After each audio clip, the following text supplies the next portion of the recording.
In a world where a privileged elite have long controlled the fate of millions, the most dangerous word is freedom. And when that word becomes an actuality, the powers that be will stop at nothing to crush it. Such is the story of Scientology, 1984. For that's when the plans were drawn, the resources mustered, and the enemies of man converged. But with the fate of every being at stake, a desperate few rallied beneath a banner never before seen on this planet. It stood for commitment without reservation and inspired an eternal pledge to mankind to unite, advance, support, and protect the Scientology religion and Scientologists in all parts of the world, so as to achieve the aims of Scientology. And with that, to guarantee our future and man's eternity, the International Association of Scientologists was born. The test of fire came in Portland with an orchestrated heresy trial to bury the church forever. But in reply, tens of thousands gathered for a first crusade in the name of religious freedom. Against all odds, defeat was turned into monumental victory. And the winning tradition of the IAS was forged.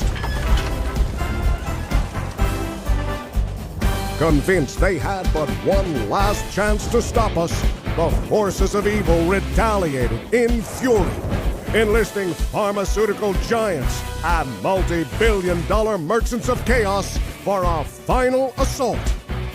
But there again was the IAS, standing firm, never yielding, and telling the story they wouldn't tell in the pages of America's largest publications and across the airwaves and right on national television, exposing their lies and replacing it with truth.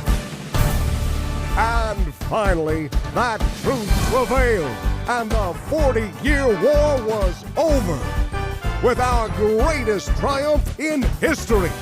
Full recognition of every church and related social betterment activity across the United States.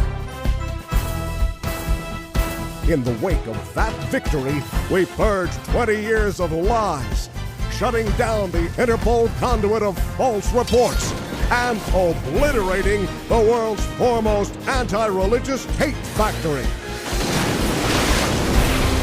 And that's how the first IAS decade came to a close, with all forces aligned to salvage a planet and set man free. We began by filling the vacuum with IAS-sponsored distribution of what is Scientology to world leaders. Then again, the same with the Scientology Handbook. And all of it flanked with What is Scientology exhibitions to hundreds of cities across 23 nations. And so it was, with the world's foremost religious leaders joining our crusade, we moved on to secure the religious rights of Scientologists in nation after nation, from Sweden to South Africa, Taiwan to Tanzania. Whereupon the IAS stepped to the forefront in the name of freedom for every human being, beginning with the establishment of a headquarters for human rights in the heart of the New Europe, at which point we launched the world's foremost human rights campaign through publications, summits enlightening leaders of millions, continental marathons across 90 cities, and public service announcements rolling out across the globe, all to make human rights a fact for every inhabitant of Earth. And to just that end, human rights, the IAS also unloads a lethal assault against the whole track suppression of psychiatry, beginning with a new headquarters presenting the truth and inspiring a legion of psych-busters. Then again with traveling exhibits right in the heart of government centers in city after city. And all while unleashing publication after publication by the millions, bringing down the hammer on the criminal agenda, closing down their institutions, outlawing their abuses, and all to permanently end their reign of terror. Then, to uplift populations from the oblivion of those false solutions, we brought on the arsenal of LRH tech. First, with the establishment of Narconon Arrowhead, the largest rehabilitation center on Earth, and now spearheading that salvation across a planet-wide network that grows larger each day. Next, tackling the global education crisis through sponsorship of an international applied scholastics training campus, now training educators at every level of learning from across every continent of Earth, who are now spreading the gift of literacy from American inner cities to remote African villages, while government educators bring study technology to entire national school systems. And finally, yet uplifting the entire culture with a new Way to Happiness headquarters, now spearheading a movement to restore tolerance and trust across every culture, with millions of booklets passed hand to hand in 95 languages. And if it all adds up to a new civilization, it's also a crusade, now driven forward with an army of volunteer ministers answering the call, wherever and whenever, as the largest disaster relief organization on Earth, while also bringing the tech to millions more in what now stands as a global cavalcade, and all of it stamping the world with the unmistakable message, something can be done about it. What began with a dedicated few now stands as a monumental force spanning 156 nations. And as we gather tonight, we are larger and more determined than ever to make the aims of Scientology a global reality. Because we are the IAS. So welcome back to where it all began, St. Hill in England, where Ron mapped the route to clear and OD, and forged the central truth the IAS was founded to protect. So join us now as we celebrate the 22nd anniversary of the International Association of Scientologists.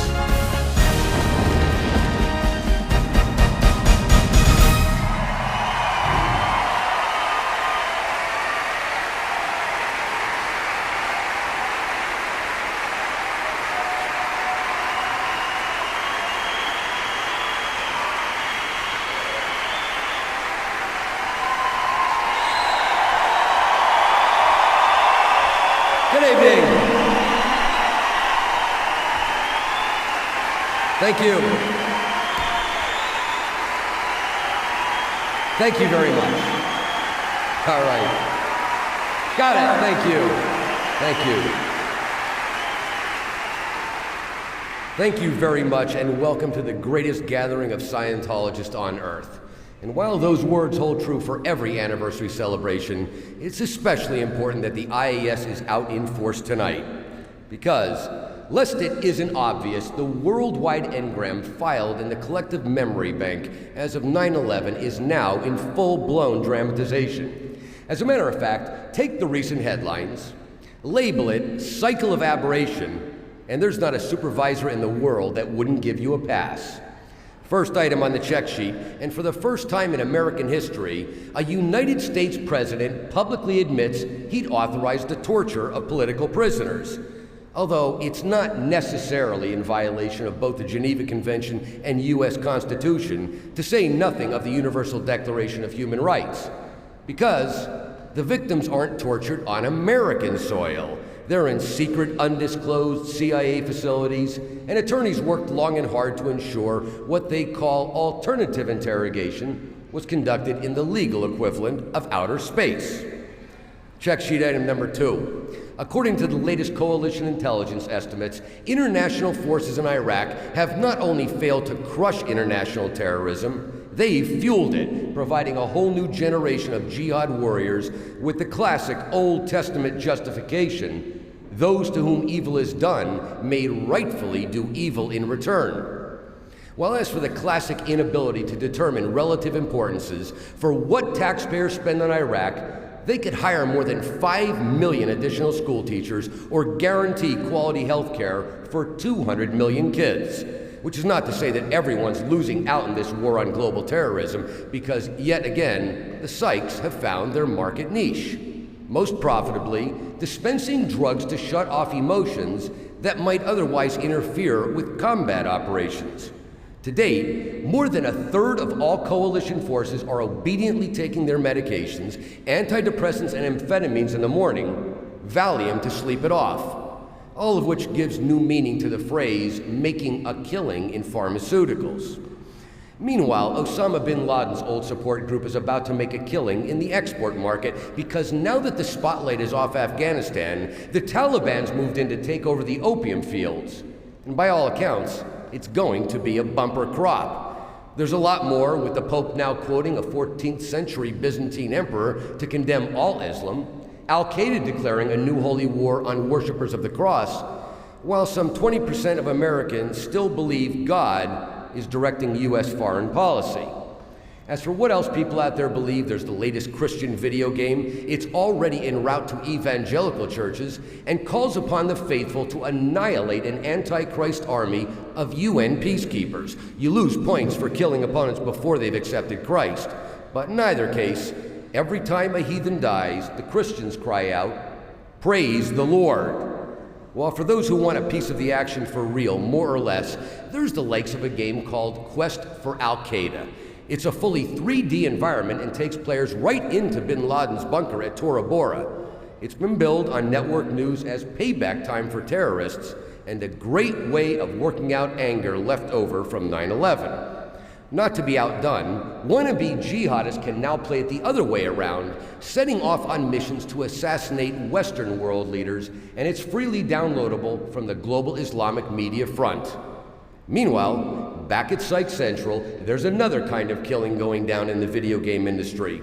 It's all about what psychs call game addiction, and symptoms include a sense of enjoyment while playing, and it's treated with, you guessed it, antidepressants. If video game playing is further categorized as an unhealthy escape from reality, well, there's another way to go. Reality TV. It only immobilizes up to 600 million viewers with the likes of shows featuring 10 people pushing one another's buttons in a house where every move is tracked by cameras, even in the bathrooms. It's an international obsession, especially across Western Europe. Go figure. And however seemingly over the top all other cultural indicators, take it from the Scientology perspective, and all one can say is, so, what else is new? Because, after all, and this from LRH, they are all in the same trap. Some are oblivious of it, some have gone mad because of it, some act like those who betrayed them, but all are in the same trap. The generals, the street sweepers, the presidents, the insane, they act the way they do because they are all subject to the same cruel pressures of this universe. All of which brings us to the vantage point from whence those words were written. A place where every life is precious, every being deserving of freedom. It also brings us to a place where we can dispense with all the metaphors and cut all the figure and simply say, what ails mankind is the reactive mind, and we're the only ones with the tech to handle it. And when you transpose those words into all we do world over, our campaigns to shore up this civilization against cultural erosion, our emergency triage to stop the social hemorrhaging, all while reaching out to contact and salvage populations for clearing, you come to where we stand tonight as the only world religion that's never engaged in a shooting war and so moves in to fill the void. While in testament to that one, we're not just the fastest growing religious movement on earth, our expansion is double that of anyone on the Judeo-Christian bloc. We're also now the only viable solution on everyone's crisis board, hence the American State Department mission gearing up to run LRH ethics and way to happiness seminars in Iraq, hence both the US government and United Nations now quoting Scientologists in their annual reports on religious freedom, and hence virtually every disaster relief and human rights watch group storing our numbers in their BlackBerries, while just for good measure. There's not a psych conglomerate on earth that'll target populations for drug campaigns without factoring in just how fast and hard we'll hit back. So, if you've ever imagined a Scientology that plays center court on the world stage, that routinely faces down core suppressives and embraces entire nations with our tech, well, the game is about to begin, and here's your starting lineup. At 10 million strong across 163 nations, Scientology now commands world attention like never in history. In point of fact, you could glue yourself to a TV screen for 3 straight years, 24/7, and still not catch all the news that's aired on us since Wake Up Call. While, if you stacked up all newspapers and magazines featuring Scientology since 2001, it would literally hit the stratosphere 13,000 meters above Earth. While as for our place in cyberspace, it's not just 97 million visits to our sites. It's Scientology as the #1 searched for religion, period. And people aren't just checking us out, they're reaching for our tech. And that's why since Wake Up Call, we've placed more than 23 million LRH books and lectures in public hands, and that's the equivalent to 8 New York Times bestsellers each and every week. That's also why LRH is now officially the world's most published author, with more nonfiction titles than anyone in America's Library of Congress, largest library on earth. But of course, what most sets LRH apart from anyone else on the shelf is the life-giving technology contained in his works, and nothing better tells that tale than LRH drug rehab tech. Since establishing our Narconon flagship at Arrowhead 5 years ago, both drug rehab delivery and our worldwide network have doubled. And that's not even half of the story, as expansion through those same 5 years is greater than all previous 35 years in Narconon's history. Likewise, in answer to the wake-up call came our International Applied Scholastics campus at Spanish Lake. It's also fueled exponential expansion, better than 2 million students and teachers year in and year out, till it's now more than 20 million people helped with LRH Study Tech. A world at war is a world where the bonds of humanity are broken. That's why we opened our International Way to Happiness Foundation. And yet again, it's not just tenfold distribution. In the wake of 9/11, it's now more than 68 million people possessing a moral code with which they can live in peace. As global conflict goes hand in hand with economic misery, the wake-up call was also a call for the LRH tech that spells prosperity. And prosperity is now the word across 94 nations where those adopting green on white enjoy growth rates 10 times national averages. Yet nothing so synonymous with meeting the need after 9/11 as our volunteer minister crusade, because that's how we brought frontline help to more than 6 million people just since Wake Up Call, and so now stand as the single largest emergency relief force on earth.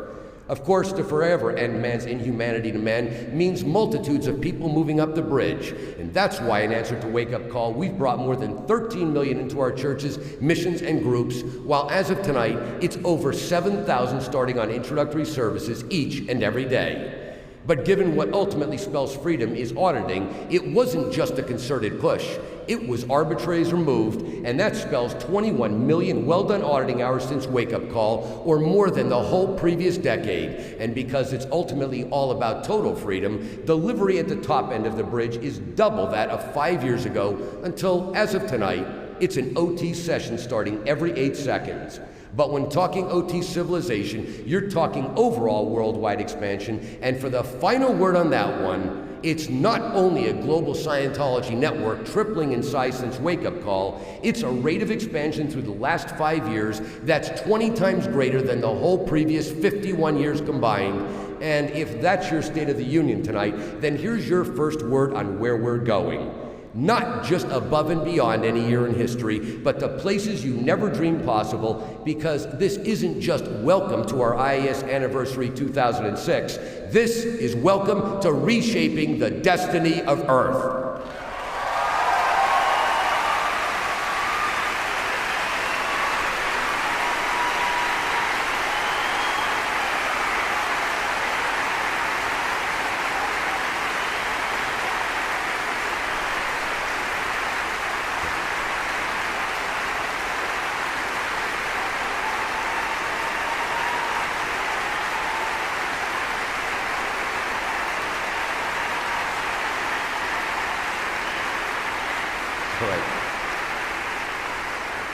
Now, as is traditional on this night, we'll track the progress of IAS campaigns across the whole broad face of humanity, from the outer edge of our frontline advance to the next milestone step in our drive for ideal central orgs.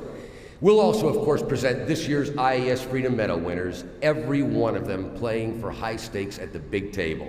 And yes, we'll show you our next decisive steps, which is understating it in the extreme. But to begin, let's re-examine the dark side of Earth from another angle, and let's frame it with these words from LRH, and I quote, "The cultural decay we see around us isn't haphazard. It was caused. Now let's take the 9 million professional criminals, the 200 million terminal addicts, the billion or so illiterates, and let's work the numbers backwards till we hit the cause points on each and every one of them. And bingo, you've just uncovered what's undermining this civilization: psychiatry. So while they easily lend themselves to ridicule, and will certainly never miss an opportunity to do just that, taking them down is a deadly serious activity. People's lives are at stake, and I don't mean maybe, and their material resources are immense, to say the least. Consequently, and while they've long denied a supreme being, they're about to become believers, even if only in the divine wrath of God. And to let you in on what's about to befall them, please welcome Mr. Mike Rinder.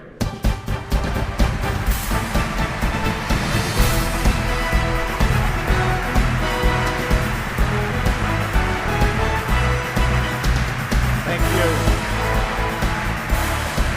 Thank you.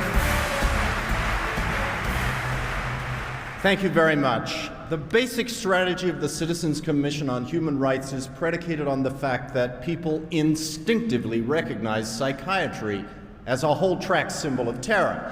Hence, raise public awareness, and you inevitably spark a firestorm of public outrage wherein every last psych is scorched from the face of this earth.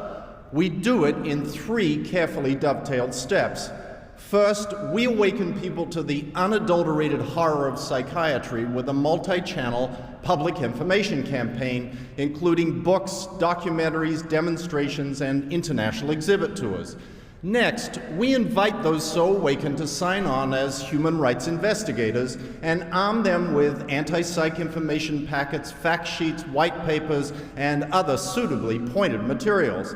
Whereupon, we let slip the dogs of war, busting psychs, exposing psychs, outlawing psychs, and otherwise unleashing hell. All of which raises the temperature of public outrage to incendiary levels, and that's your worldwide anti-psych firestorm in the making.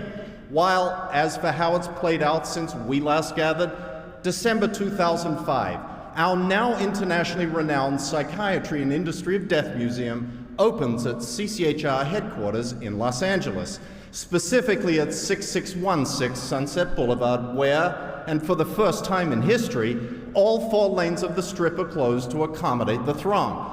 Included therein is the United States Congressional Caucus leader for the advancement of civil liberties and 3 fellow congressmen presenting a flag flown over Capitol Hill. Also demonstrably on hand are television teams from CNN, Access Hollywood, and Entertainment Tonight, and they were running with taglines right off our displays. And that was just the opening salvo, because not long thereafter in walks a cable TV producer from Glendale, at which point she's not merely reporting the news, she's running with it, hosting a full 60-minute show with heavy documentary footage from our museum screens, then heading a 1,000-member community group to rid all 26 Glendale schools of psych influence. Likewise, transforming from newscaster to anti-psych crusader is an award-winning investigative journalist from Mexico City.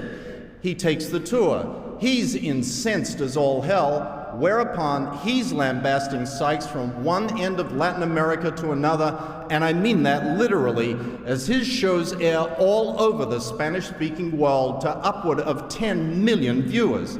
Then there's all our museum generates in terms of up-close and personal body blows. It works like this. A psych abuse case tours the exhibit, realizes there's indeed been an abuse, and is invited to present the details at our Psych Prosecution Center. We then document, corroborate, and otherwise help them lock and load for civil and/or criminal prosecution.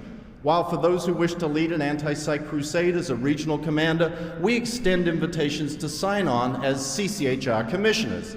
They're leading physicians, attorneys, educators, elected officials, and human rights activists.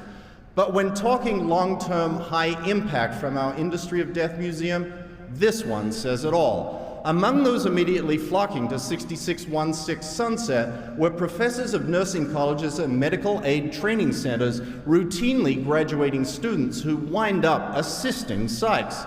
But given what those professors witnessed through the course of their tour, psychs will undoubtedly soon find themselves extremely short-handed.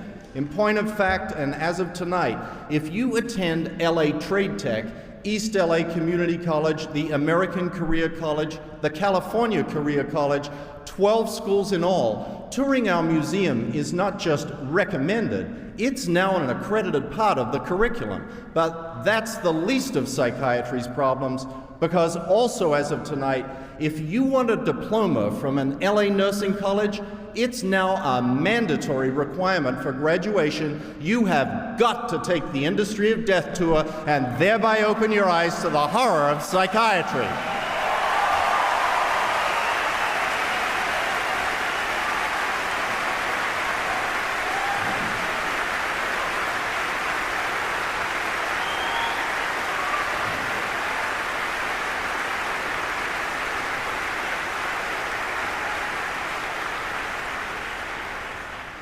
Taking the guts of our museum on the road, that's what our traveling death exhibit is all about. It was likewise released last December and has thus far left a trail of public outrage across 4 continents.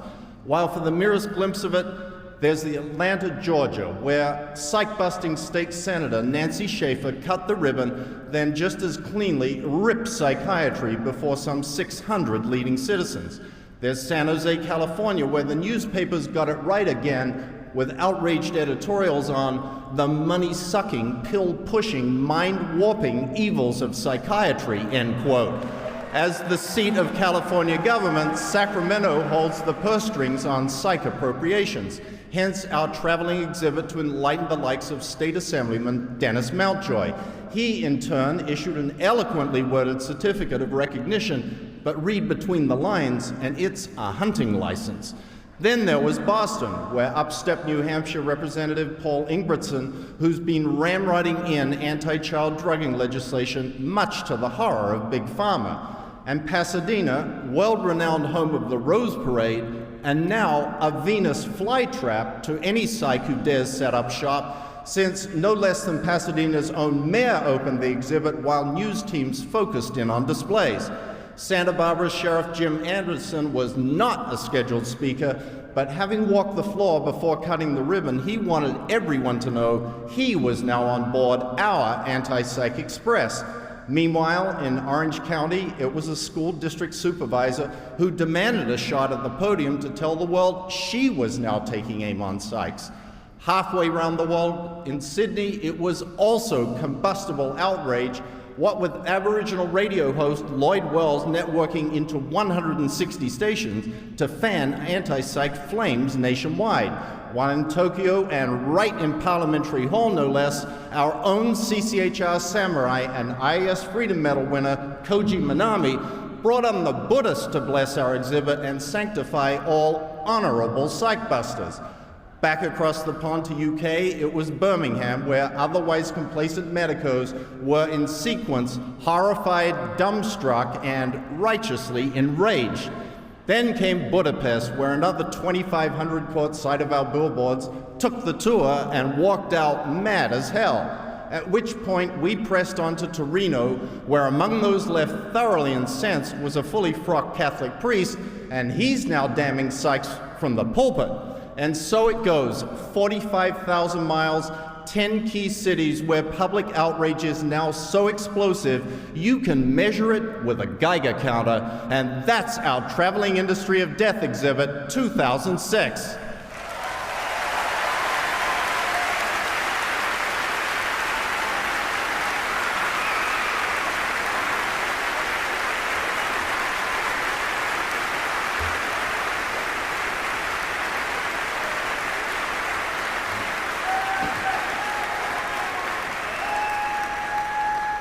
But for all that, there still remains one key group of people we generally fail to reach with our traveling exhibits, namely the psychs themselves. And given we are nothing if not an equal opportunity forum, it's only fair we clue them in as well. That is, repeatedly remind psychs they're the anathema of all mankind, and while they can run, they certainly can't hide. By way of example, Toronto, Canada, where the American Psychiatric Association must have thought they could avoid our big guns if they slipped across the border. They were wrong, and what they got was a classic in-your-face psych-busting demonstration replete with mobile billboards. The LSD Symposium in Basel, Switzerland. You wouldn't think even psychs were dumb enough to celebrate the 100th birthday of a guy who invented a drug that wrecked 2 generations, but there they were, which of course meant there we were to blow out the candles on their birthday cake, and news of it carried all the way to Argentina. The 14th annual convention of European psychiatrists in the south of France. They must have likewise thought they could keep a low profile if they met off-season in a summer resort. Well, they got it wrong again. And what with CCHR chapters from all over Europe, psychs were literally running for cover. The Royal College of Psychiatrists in Glasgow, where Britain's CCHR Expeditionary Force targeted the United Kingdom's annual psych convention. If psychs themselves weren't out in force, it's not like they didn't know we were coming. Attendance was down nearly 50% previous years. And finally, there was the big psych powwow in Verona, Italy. It was all about strategizing an ADHD campaign below public radar screens. but we made sure it was very visible, with better than 1,000 out in force to trigger the most explicit newspaper headlines imaginable. And when you tally the cumulative effect of our worldwide anti-psych barrage, with more than 10,000 rightly enraged after entering our Industry of Death Museum, another 45,000 equally incensed after walking the floors of our traveling exhibits, still more hitting the boiling point, what with 22,000 articles and TV spots, that's now more than 100 million now awakened to the horror of psychiatry, and all that in just the last 12 months alone.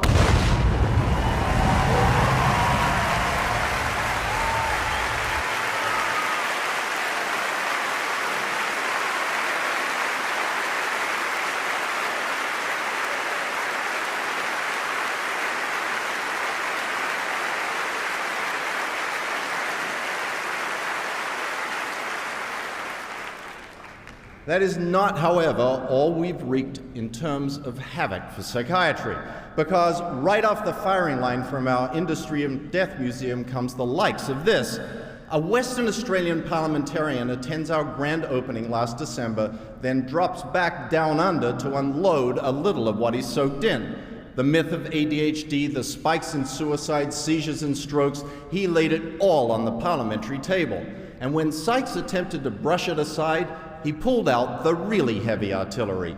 Documentary proof of 400 adverse reactions to ADHD drugs, courtesy of CCHR Australia, and igniting an anti-psych media storm that lit up the whole Southern Hemisphere. While, as I speak, Australia's National Drug Regulatory Commission is already gearing up the sanctions, the warnings, the black box labels, while, as of tonight, the Australian government is happily skewering Sykes on the witness stand right in Australian Parliament.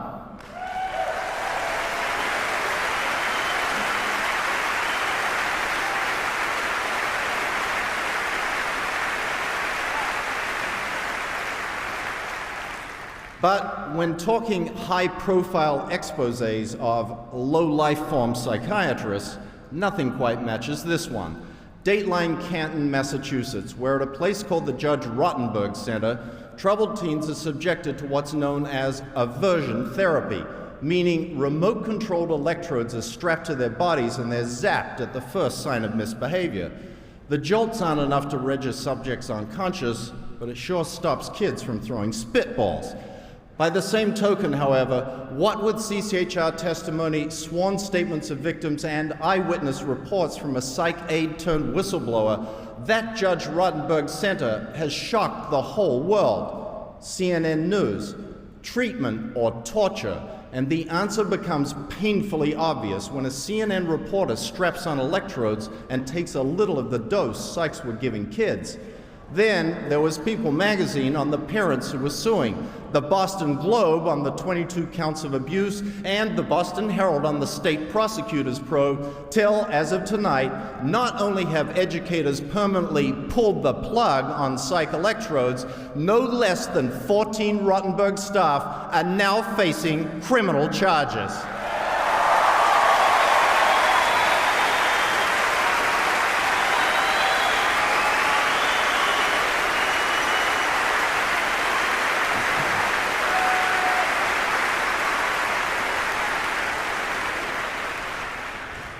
But busting individual psychs is not just about mounting another trophy on the wall, because for every psych down in flames, up goes the temperature of public outrage, and you get the perfect hothouse climate for nurturing anti-psych legislation.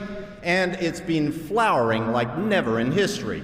Springfield, Illinois, where a legislative analyst signs on board as a fully hatted psych buster, and immediately she takes it upon herself to drive a bill through the Illinois legislature which classifies any sexual misconduct on the part of mental health employees as full-blown felony.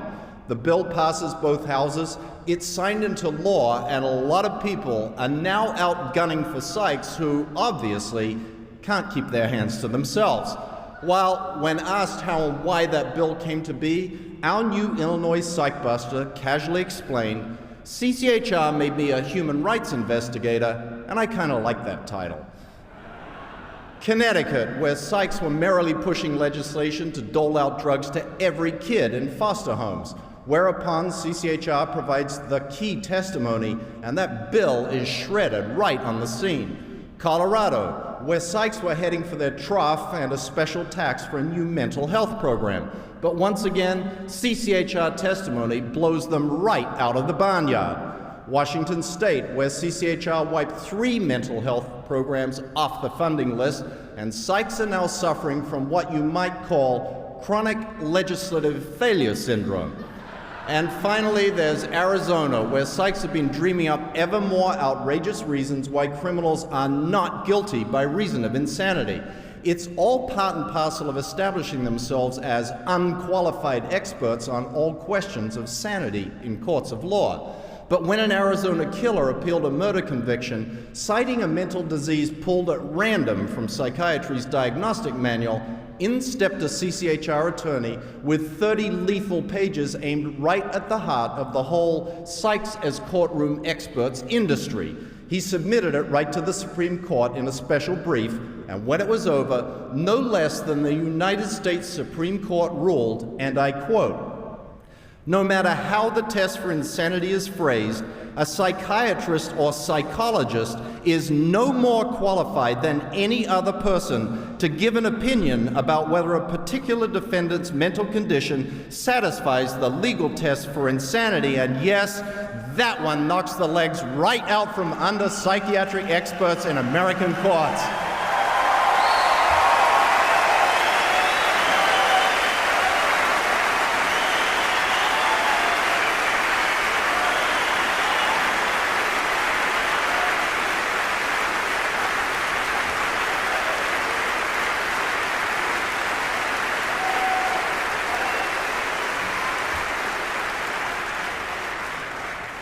While as for the final verdict on all we've laid on law books through the last 12 months, it's not only 55 legislative victories or more than one every week, it's also 368 psychs jailed, fined, licenses yanked or suspended, and that's thinning their herd at a rate of 1 down every day.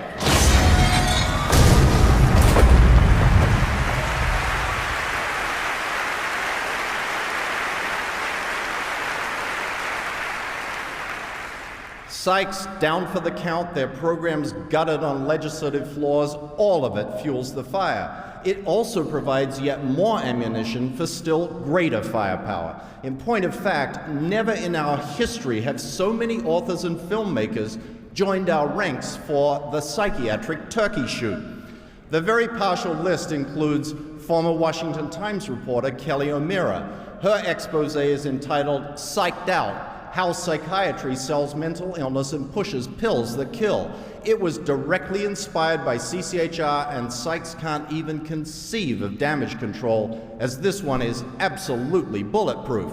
Psychology professor Dr. Timothy Scott, he steps in the ring with America Fooled, the truth about antidepressants, antipsychotics, and how we've been deceived. And he deconstructs every chemical combination in the psychiatric arsenal to lay bare the fraud. Then there's Fight for Your Health, exposing the FDA's betrayal of America. It's all about how Big Pharma makes a killing on Wall Street. ADHD fraud is exactly what the title implies, except none other than a former American Psychiatric Association president recommends readers grab this book before they're labeled and drugged. Rethinking psychiatric drugs likewise hits psychs where they live, their bank accounts. While how the world's biggest pharmaceutical companies are turning us all into patients needs no further explanation, but it's a killer. While as for all else, CCHR inspired, fueled, and/or sparked through the most devastating year in psychiatry's history, here's the last thing they want people to see: warning labels on their cash cow drugs. And yes, it's been relentless. with the Japanese National Health Ministry warning on antidepressants, a British Medicine and Healthcare warning on ADHD drugs, they can mess you up but good, an Italian warning on Ritalin, it's just as addictive as morphine, a Singapore warning on all psych stimulants, yet another from the US Center for Disease Control, 2 Canadian health warnings on Paxil, and 2 more ADHD drug warnings included heart-related risk.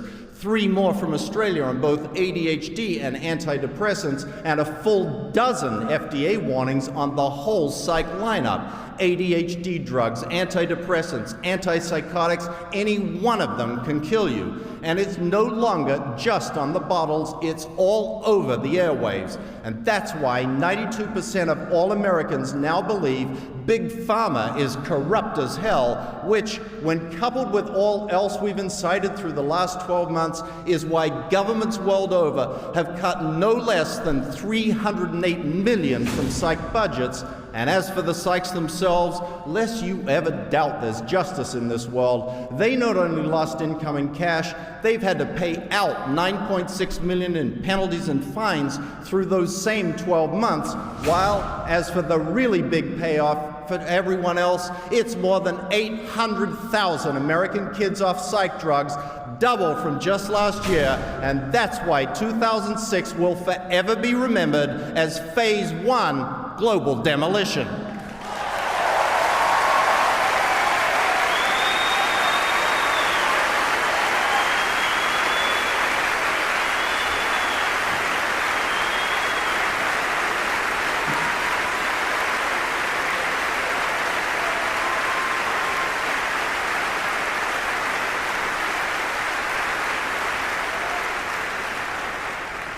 So yes, never in history has psychiatry suffered so much in so short a time. And no, that's not a light of salvation at the end of their tunnel, it's an oncoming train.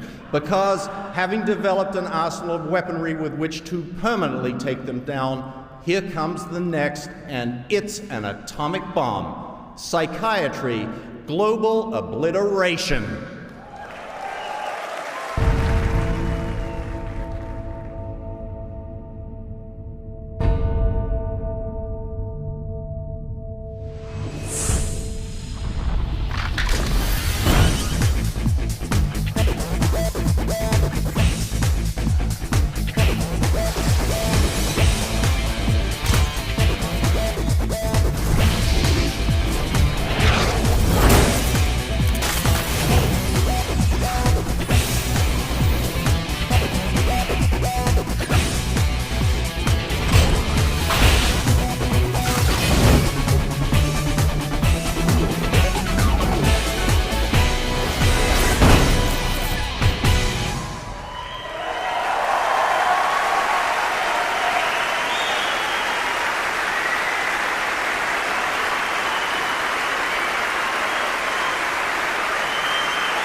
As you just saw, it's driven by the key components of our psych-busting arsenal, beginning with the Death Museum itself, now telescoped in a 64-page brochure.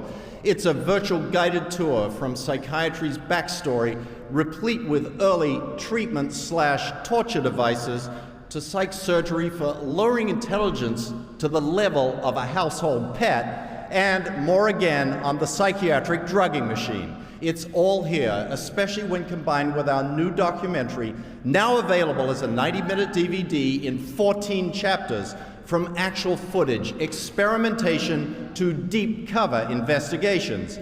And while I could tell you it's just like the videos that play throughout the museum, it's actually far more, including brand new footage that goes right for the jugular of the psychiatric money-making scam. By way of example, let me show you a short clip.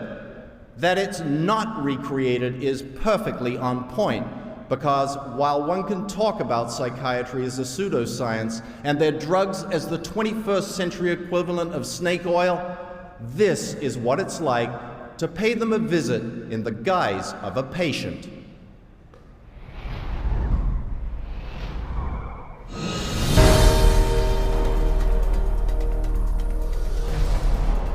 There's no such thing as mental disorder. A mental disorder is whatever someone says it is, and if the person saying this is a mental disorder has enough power and influence, then people believe, oh, that's a mental disorder.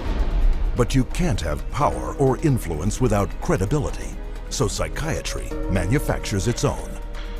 It's based on a grab bag of checklists for disorders that are published in a book called the DSM, which is the Diagnostic and Statistical Manual. There are no statistics in this book, by the way. That just makes it sound more scientific. Since the first edition of the DSM, the number of mental disorders voted into psychiatry's diagnostic manual has grown to 374. And with each new disorder, psychiatrists create yet another way to defraud the public. If you have 27 ways to bill in the DSM, that's 27 ways to bill. If you have 300, that's 300 ways to bill. So you can pretty much find anyone walking on the street that could fit into a DSM somehow. When you build insurance companies, you can't say the word. You've got to say a number. And they have numbers for the most ridiculous things, you know, like arguing with your mother or peeing in the bed. Adolescent rebellion disorder is an official psychiatric diagnosis. Arithmetic learning disorder is an official psychiatric diagnosis. General anxiety disorder is a recent diagnosis. For each one, there is a 5-digit code with a decimal point. Now, the implication of that is if I have illness 403.16, that's different in some important and scientifically proven way from someone who has 403.17. And nothing could be further from the truth. Incredibly enough, while presenting the DSM to the world as scientific fact, psychiatrists freely admit its utter lack of science. We have no diagnostic reliable markers for almost any illness there is in the DSM. What we're testing for in psychiatry, it's hard to say because there's nothing specifically. But as far as a test that's clinically useful, basically we're not there yet. We don't have any laboratory tests that we can use to determine whether somebody does or doesn't have a mental illness. There are no good biological tests for detecting mental illness. There is no test, there's no biopsy you can do. There is no chemical test right now.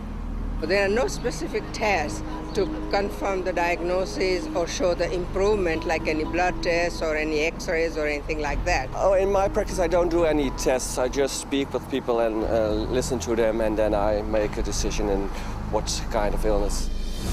These diagnoses vary as widely as the psychiatrists who make them.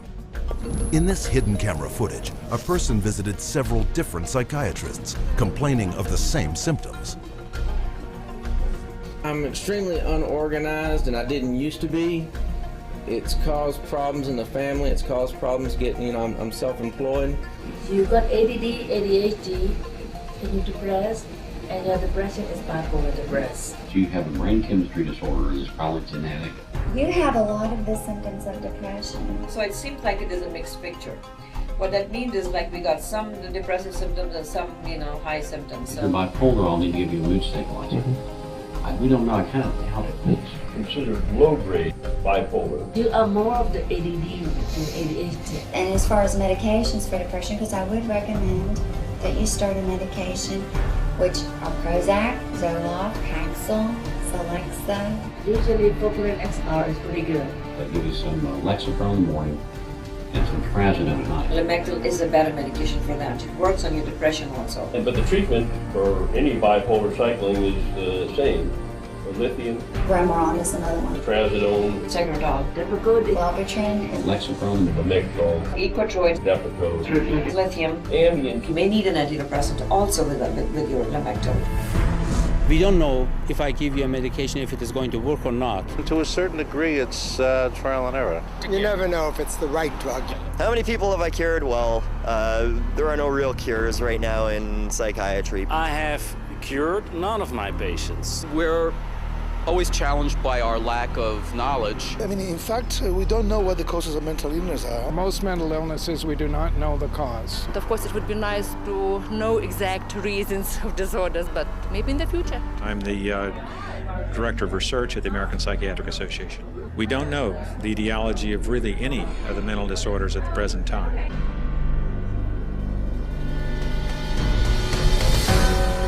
And yet, psychiatrists and psychologists use the DSM to label 450 million people worldwide as mentally ill, a total equal to the populations of France, Italy, Germany, Canada, Australia, the United Kingdom, and Russia combined. All while sales of the psychiatric drugs they push have topped $27 billion per year. And yet, they've never cured a single individual.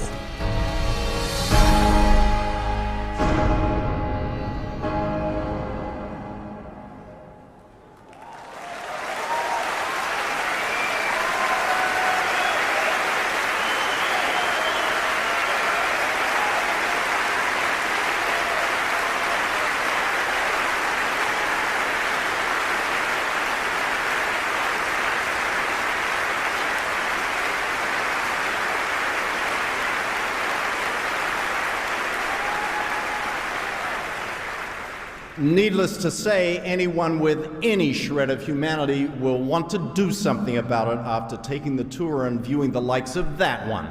And they can do just that by obtaining their own DVDs and showing it to others. But beyond those touring our museum and exhibits, we'll also be offering our new documentary package through magazines and newspapers, and specifically with the likes of this. Fact: a woman is safer in a park at midnight than on a psychiatrist's couch. Whereupon it reads as follows. During a routine therapy session, Barbara Noel awoke to find psychiatrist Jules Masserman naked, lying on top of her. Masserman had drugged the pretty actress under the pretext of helping her delve into her subconscious. Noel sued. Masserman settled with her for $200,000, at which point we reveal, while just 1 month later, Masserman, a past president of the American Psychiatric Association, was praised by peers as the most prominent psychiatrist in the world. And each ad concludes with our slogan, "Think psychiatry has nothing to do with you? Think again." Then there's this one. Fact: with 20 million kids already hooked on their drugs, psychiatrists want your child to be next. And this one. Fact: as she may commit one of the 170,000 teacher assaults this year, we thought you should know why. And there are a dozen more ads like those. There are, however, certain people who will receive an even more persuasive invitation. In point of fact, we're going to be dropping it right in their laps, 1 million of them.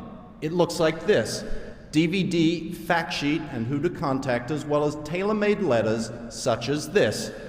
Dear Mr. Attorney at Law, specializing in personal injury, how would you like to immediately expand your firm by rendering service to victims of malpractice?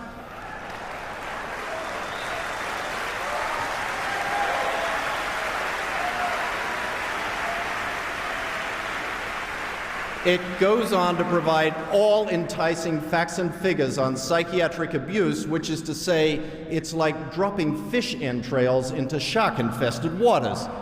We've got equally impinging letters to public prosecutors, police commissioners, physicians, school boards, and more, each one packing an instant response go button. Then there's what we call our mental health budget adjustment kit. The target public includes insurance fraud investigators, medical fraud investigators, state treasurers, not to mention everyone else in local and federal government who holds the purse strings on psychiatric budgets. The none too subtle point? This is the definitive how-to kit on saving taxpayer dollars and insurance premiums by putting psychs out of business and/or behind bars. Again, it's tailor-made. If your job is busting fraud schemes, then here's your ticket to collaring psychs by the truckload. But let me show you how it all rolls out. As the general public continues flooding into our museum and traveling exhibits, they get their own DVD and brochure and become a psychbuster.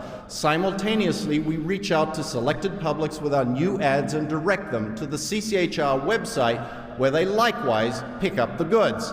We further distribute our DVDs and brochures to physicians, school boards, parent-teacher associations, litigators, prosecutors, and more, while we pepper psych funding channels with our mental health budget adjustment kits, which is to say, having packaged what ignites anti-psych sentiments within our Industry of Death Museum and traveling exhibits, we'll now be planting those triggering devices right into psych fuel lines, into health departments and regulatory agencies, into state treasuries and legislatures, at which point we pull the pin and let it blow, and that's our next step in eradicating psychiatry from this planet. Psychiatry, global obliteration.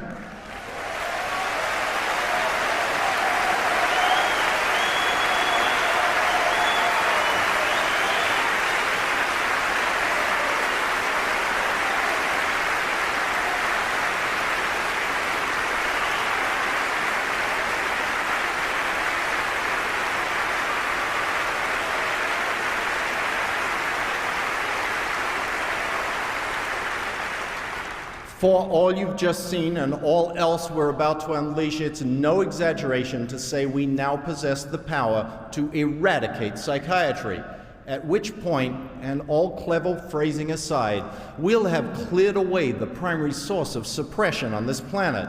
So yes, it's a deadly serious game. And yes, the last few miles are always the toughest. But there's no question we will triumph so long as we keep these words from LRH alive. The fight for the dignity and decency of man is still in progress. This battle is not finished.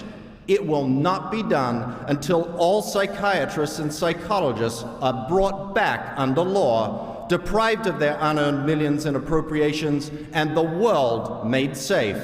There must not be men above the law. To LRH.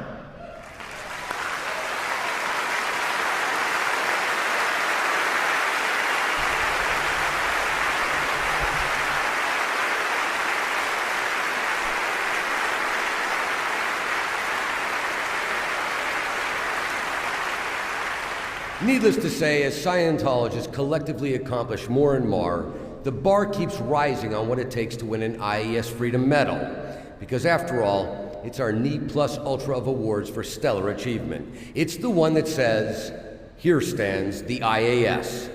Our first awardee exemplifies exactly that statement, a Scientologist who took a stand where no one else had ever dared. As a matter of fact, when talking the veritable empire of psychiatry, a land where 40 million people were swept away under the pretext of mental hygiene, that's not the Third Reich. That's Russia. And that's our first IAS Freedom Medal winner story of the night.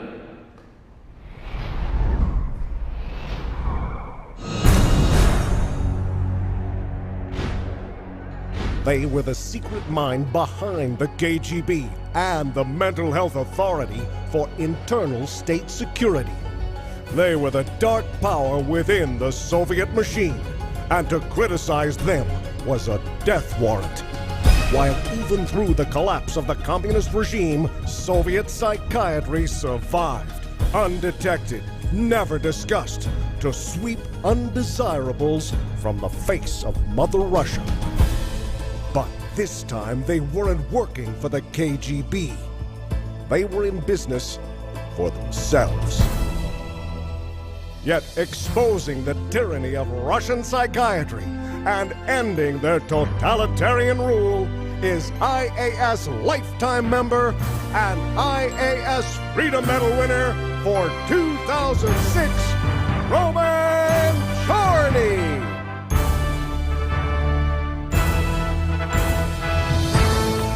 He first caught wind of it as a pediatrician observing so-called defective children shot up with a psych drug known as phenozepam. But only after entering Scientology and hearing of CCHR activities world over did Roman pose the crucial question: why wasn't anyone hunting down psychs in the land of Ivan Pavlov? Whereupon, he co-founded the St. Petersburg chapter of the Citizens Commission on Human Rights and set out to both document the horror and derail the totalitarian machine. Russian psychiatry is like a reincarnation of KGB terror. But just as in the days of Stalin, no one can prove anything, and all the accusations were swiftly and officially denied. So, we set out to reveal the dark truth and show the Russian people psychiatrists were no longer protected by Soviet state security. According to new Russian mythology, the psychs weren't really all that bad in the old Soviet Union. They were just following orders. But from a cramped flat along the Kurovsky district, Roman pieced together another story entirely. A story of psychs not only committing atrocities under communist rule, but now running for the power and money in a new Russia. And not only would he expose it, he would use the truth to take them down. He began in classic Russian style, with leaflets soliciting St. Petersburg citizens to step forth with any and all knowledge of psychiatric crimes. People had been known to disappear for saying less, and psych institutions were filled with those who'd lodged the wrong complaint against the wrong officials. Case in point, Anna Bakesh from Pskov. While it wasn't clear exactly what nerve she'd struck when lodging a civic complaint, someone hired a psych to put her away. So that's when Roman stepped into the ring with a new Russian law intended to bolster human rights. No one had ever used it to overturn a psychiatric diagnosis. But when CCHR drove that law into court, it held firm. And not only did Mrs. Bakesh walk away with 500 rubles in damages, Roman Chorny became the first Russian citizen in history to successfully prosecute a psychiatrist. Then there was the case of the so-called realtor in white, who committed patients to St. Petersburg psychiatric polyclinics, then tried to grab their flats for a killing in a housing shortage market. Roman took him down in tandem with a public prosecutor, and the doctor's next residence was a room without a view in an 8x10 cell.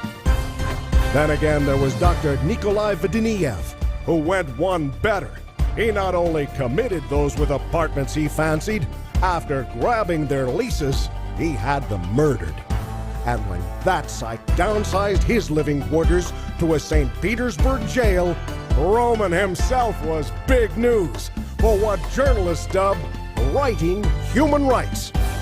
That's also what put him on national radio with his own weekly slot to slam Russian psychs from the Black Sea to the Baltic.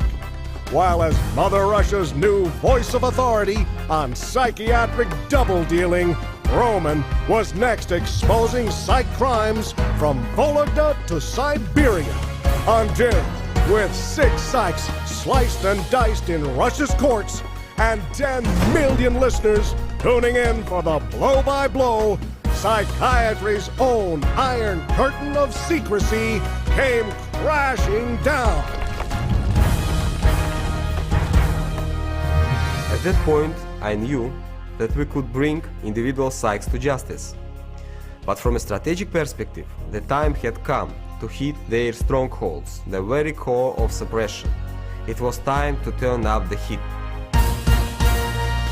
But if Roman had proven you could take down individual psychs in a court of law, they were still untouchable behind the walls of impenetrable psychiatric institutions. So Roman set out to breach those walls and break up their power blocks, beginning with a 2,000-bed psychiatric citadel known as Kashenko. It was a place from the very same blueprint as a KGB labor camp, replete with killer canines and nameless graves. Roman hit them with a classic Russian gambit, first lodging complaints with St. Petersburg deputies on behalf of terrorized patients, then pressuring public prosecutors to storm the case. And when he took it to the press, all Russia was reading for the very first time of psych punishment cells, straight out of the Siberian Gulag. But nothing so revealed the specter of institutional psychiatry than what Roman found in the National Institute of the Human Brain. Because that's where, after experimentally lobotomizing drug addicts with injections of liquid nitrogen, psychs hit the families with bills for nearly 45 million rubles. So Roman hit back with something psychs never even dreamed possible. 27,000 signatures on petitions in the streets, simultaneous radio and television spots to flank a barrage of articles, editorials, and letters. And when it was over, the Ministry of Health put that Brain Institute right out of the lobotomy business. But that was just the beginning, because in the process, Roman had flushed a bona fide whistleblower out of the woodwork, and he was ready to spill the borscht on a place called the Serbsky Institute. It was the original spawning ground of Soviet psych punishment. It was also the driving force behind a new bill creeping through the Duma, a special commitment provision with a very special budget, allowing psychs to experiment on patients with wild abandon. So Roman struck back, and hard, taking it to primetime Federation television, airing all across the Commonwealth of Independent States. And with the ensuing public outrage, this time he collected more than 50,000 irate signatures between St. Petersburg and Moscow, whereupon he marched on the Duma to personally deliver the message, allow this bill to pass, and the Russian people would again rise up in fury. And that's how Roman not only killed the Serbsky Institute Special Commitment Bill, he cut the Russian psych institution budget a full 10 billion rubles. The cut to their funding lines was a very decisive blow and left psychs with a severed artery, but they weren't dead. And they could still return to life with a fresh infusion of cash. So, our job was to follow the money and make sure that didn't happen. But where that trail of money led was right into the motherlode of Western pharmaceutical dollars. And it was more than enough to finance psychiatry's new master plan for Russia. They dubbed it the Mnemonic Foundation and headlined the first conference as a Russian psych summit on children's diseases. Specifically, attention deficit hyperactivity disorder. But that was just the cover story, because what really lay on the table of a Moscow psychiatric center was a whole new generation ADHD drug, Strattera, straight from the lab of Eli Lilly. While below the table were billions of rubles earmarked for psychs to spread that drug to more than 10 million children across the whole CIS. So Roman unleashed the whole CCHR arsenal with phone calls to health ministry personnel, citizens organizations, medical associations, and even the office of former President Mikhail Gorbachev. They followed it up with a CCHR traveling death exhibit right on the marble of the Russian parliament. And to finish it off, they mobilized anti-psych advocates for broad public forums, packed out with public prosecutors, Duma deputies, and galleries of reporters. Until, with psychiatrists running for the Urals and public demonstrations all over Moscow and St. Petersburg, it was another kind of Russian revolution. For having jailed 15 leading criminal psychs, raided 13 more psych institutions, then beat them in the courts another 23 times, and spread it along airwaves and newsstands to more than 75 million citizens across the Commonwealth of Independent States. Roman Chorny had not only closed the book on old-line Soviet psychiatric terror, he turned a new page in Russian history. Because that ADHD drug, destined for 10 million children, wasn't just labeled or black boxed. It's now officially and permanently outlawed. In a nation once synonymous with psychiatric suppression, Roman Giorni set out to expose its grim history of tyranny. And in so doing, he not only freed his people from a last vestige of secret Soviet rule, he ended psychiatry's totalitarian Russian regime. We're entering now a new era in Russia, and although there is still much work to be done, I know that with the psychs on the run, the people of Russia now have a chance to achieve true freedom and go up the bridge. IAS Freedom Medal winner for 2006, Roman Giorni!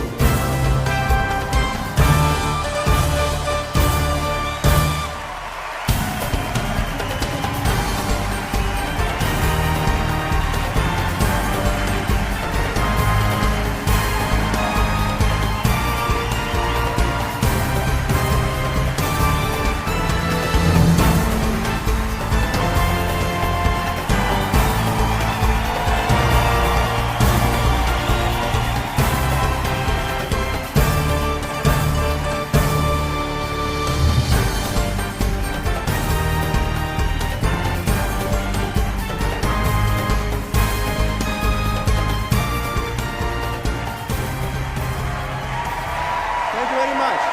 Thank you. Thank you very much. Thank you. Thank you. Thank you very much. Thank you. I'm really happy to say that it is a great moment for me. I was born in USSR, one of the most suppressive countries in the world. It was a country that used psychiatry for illegal punishment of dissidents, a country which had gulag camps, a country where psychiatrists make people disappear for no reason at all. Nowadays, Russia still has a similar psychiatric system as Soviet system. Different groups of people, children, dissidents, elderly people, and religious people suffer very much from these bastards.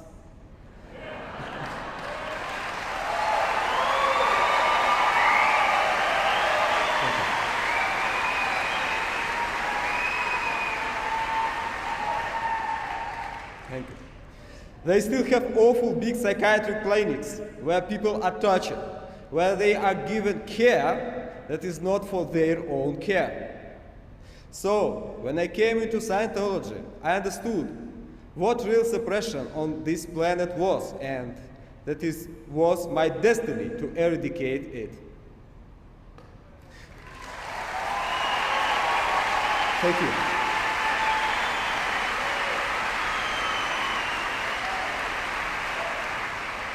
My team and I decided to absolutely disagree with the presence of psychiatrists, and we decided to liquidate them.